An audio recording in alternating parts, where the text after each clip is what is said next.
Irritable bowel syndrome यानी कि IBS के बारे में हमने जाना कि किस तरह से एक सामान्य से बीमारी होते हुए भी हमारे जीवन को ये नर्क बना करके रखती है। और अब हम इसके उपचार की ओर बढ़ रहे हैं, यानी कि हम इसके उपचार के बारे में समझेंगे।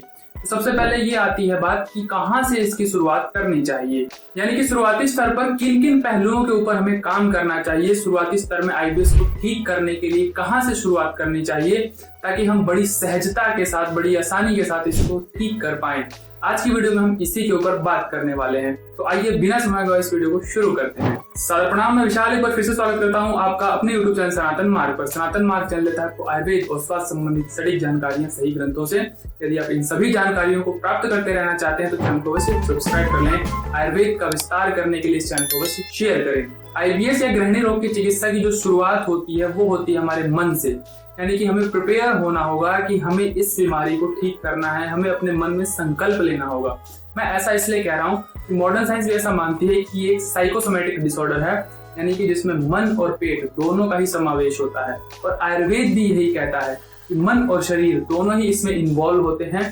तो इसलिए सबसे पहले आपको अपने मन को तैयार करना होगा, क्योंकि मन और शरीर का जो संतुलन होता है, अगर सिर्फ अपनी बॉडी पर आप काम करते हैं, सिर्फ मेडिसिन पर आप डिपेंडेंट रहते हैं, तो सिर्फ बॉडी पर काम करने से मन अगर आपके साथ नहीं होगा तो वो इतना इफेक्टिव नजर नहीं आता है। इसलिए आईबीएस के अंदर खास करके आपको मन को साथ लेके जरूर चलना होगा और सबसे पहली प्रायोरिटी हमें मन को ही देनी होगी। क्योंकि अगर हमारे मन में किसी तरह का शक, शंका, भय इत्यादि चीजें रहेंगी तो आईबीएस का समाधान फिर इतना आसान नहीं होगा। तो सबसे पहले अपने मन के शंका या शक को दूर करना है। अगर आपको लगता है इंटरनल कोई भी आपको समस्या है तो आपको हर तरह के डायग्नोसिस करा लेने चाहिए, जितना आपको संभव हो सके। जहां तक आपको लगे इस चीज से कुछ पता लगेगा तो हर तरह के आप डायग्नोसिस करा लीजिए, गैस्ट्रोएंटरोलॉजिस्ट से मिल लीजिए और आप संतुष्ट हो जाइए कि आपको इंटरनल किसी तरह का फिजिकल डैमेज वगैरह कुछ भी नहीं है, कोई ट्यूमर नहीं है, किसी तरह की कोई समस्या नहीं है। अब आपको घोषित हो जाता है कि आईबीएस ही है, यानी कि गृहिणी कला आपकी बिगड़ी हुई है। इंटरनली आपको कोई फिजिकल डैमेज नहीं है, कोई ट्यूमर नहीं है, कोई घाव नहीं है, अल्सर नहीं है, कोलाइटिस नहीं है। ये बात आपको सेटिस्फाइड कर देगी कि हमें आईबीएस को ही अब ट्रीट करना है और कोई मुझे खतरनाक जोखिम नहीं है। इस तरह के सेटिस्फेक्शन के बाद हमारा मन शोक और भय में नहीं जाता है, जिसके कारण हमारा ट्रीटमेंट और आसान हो जाता है। और दूसरी बात आप समझ लीजिए कि आपका इलाज आपको स्वयं ही खुद को पहचान करके करना है, यानी कि आप दूसरी जगह से हेल्प ले सकते हैं, कोई डॉक्टर, कोई मेडिसिन या आपको हेल्प दे सकते हैं, लेकिन अधिकतर इसमें आपको खुद ही काम करना है। आपको अपने शरीर को समझना है, क्या वो डिमांड कर रहा है, किस तरह की चीजों से उसे परेशानी हो रही है, ये हमें खुद समझना पड़ेगा। और ये अलग अलग व्यक्तियों के लिए कुछ कुछ अलग भी हो सकता है, इसलिए हमें ही सावधानी पूर्वक हमारा इलाज करना है। आईबीएस के बहुत से टाइप देखे जाते हैं और अलग अलग व्यक्तियों में थोड़े थोड़े अलग सिम्टम हो सकते हैं, जिसका सिम्टम के हिसाब से थोड़ा अलग ट्रीटमेंट हो सकता है। ऐसा नहीं है कि फलानी दवा ने या फलानी मेडिसिन या फलाने नुस्खे ने अगर एक व्यक्ति पर ठीक काम किया तो वही जरूरी नहीं कि दूसरे व्यक्ति के सिम्टम पर भी ठीक काम करे, क्योंकि उसका सिम्टम भी थोड़ा भिन्न हो सकता है, उसका शरीर भी थोड़ा अलग हो सकता है। तो हो सकता है वो काम भी कर जाए और हो सकता है वो नुकसान भी कर जाए। इसलिए सभी को एक ही तराजू में नहीं तोलना है, अपने आप को आपको पहचानना है। तो इतना सब कुछ कर लेने के बाद जो नेक्स्ट स्टेप आपको लेना है कि अपने आईबीएस के टाइप को और सिम्टम को अच्छे से पहचानना है कि आपको किस तरह का आईबीएस है, कौन से दोष इसमें इन्वॉल्व हैं, कौन कौन से 3 दोष हैं, 2 दोष हैं या कोई एक ही दोष इसमें इन्वॉल्व है। तो उस तरह से अपने आप को पहचानना है, आपको क्या क्या सिम्टम पर्टिकुलर हो रहे हैं।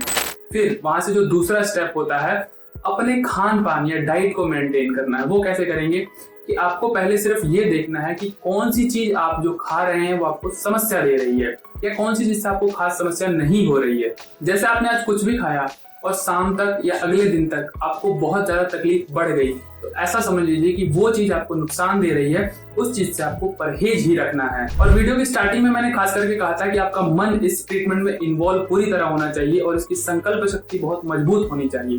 क्योंकि मान लीजिए कोई फलानी चीज आपको नुकसान दे रही है और हो सकता है आपको पता लग गया कि वो नुकसान दे रही है, लेकिन आप एक समय तक उसका परहेज कर लें, लेकिन कुछ समय बाद आपके मन में लालच आ जाए, आपकी जीवा ना रुक पाए और आप उसका सेवन कर ही लें। तो इस तरह का संकल्प बार बार नहीं टूटना चाहिए, जो कि आपके आईबीएस के ट्रीटमेंट में बाधा है। आपकी आंतें ही है आपका डाइजेस्टिव सिस्टम, आपके शरीर रूपी गाड़ी का मुख्य भाग है, यानी कि मेन इंजन है, और इसके साथ बिल्कुल भी आपको लापरवाही नहीं करनी चाहिए। क्योंकि गाड़ी के एक बार टायर घिस जाए तो थोड़े बहुत चल सकता है, कोई और पार्ट घिस जाए तो गाड़ी चल सकती है, लेकिन इंजन बिल्कुल अगर ठप हो गया तो गाड़ी स्टार्ट तक नहीं होती। पूरे शरीर के सिग्नल को संचालित करने के लिए जो ब्रेन है वो मेन पार्ट है, और पूरी बॉडी को पावर या एनर्जी देने के लिए जो मेन इंजन है वो हमारा पेट ही है। इसमें कुछ भी गड़बड़ी हुई तो पूरे के पूरे सिस्टम में गड़बड़ी आनी है। तो इसलिए आईबीएस को क्योर करने की एक मूलभूत दवा अगर बोलूं तो वो है डिसिप्लिन या संयम, या जो भी नियम पालन आपके हैं वो बहुत जरूरी है। या ऐसा कहूं कि जितना गंभीर रोग होगा, जितना पुराना रोग होगा, उतना ही ज्यादा डिसिप्लिन यहाँ पर जरूरी है। या इसके दूसरी तरह से बोला जाए कि जितनी जल्दी आपको ठीक होना है उतना ही ज्यादा डिसिप्लिन आपको जरूरी है। और दूसरी बात, आपको किसी भी तरह के वेग का धारण नहीं करना है, यानी कि मल मूत्र के किसी भी वेग को आपको बिल्कुल भी नहीं रोकना है। ये आपकी बीमारी को और कई गुना तक बढ़ा सकता है। कई लोगों को तो आईबीएस की समस्या सिर्फ मानसिक तनाव से हो जाती है, यानी कि मानसिक संतुलन जब बिगड़ जाता है तो डाइजेशन भी खराब हो जाता है। तो इसलिए मन का संयम यहाँ बहुत ही जरूरी है।